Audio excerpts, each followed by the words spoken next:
I've been waiting for this record for quite a while. I finally managed to get a copy, and I'm talking about Repetitive Rhythm Research.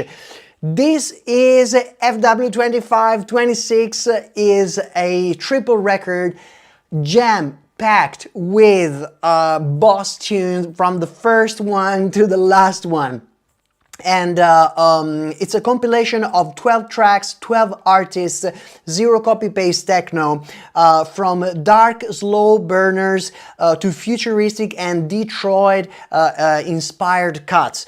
It's diverse, it's raw, and pushing things into, I would say, new territory. Definitely one to dig into.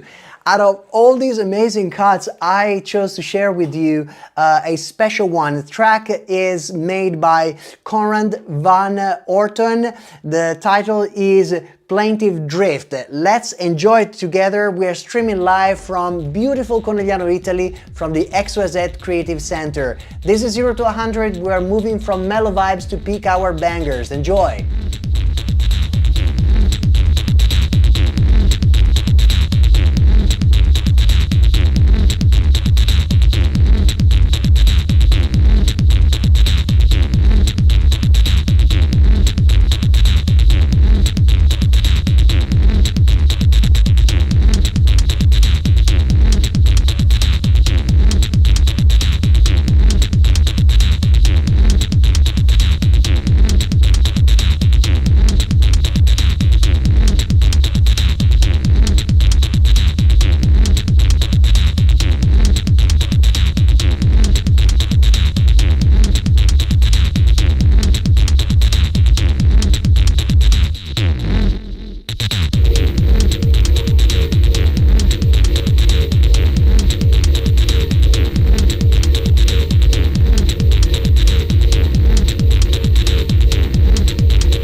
what an incredible release, what an incredible release. Definitely hypnotic, trippy, minimal, and with this crispy, refined synths that really, grab you. They don't let you go until the end of the track. Well done, fantastic, fantastic release.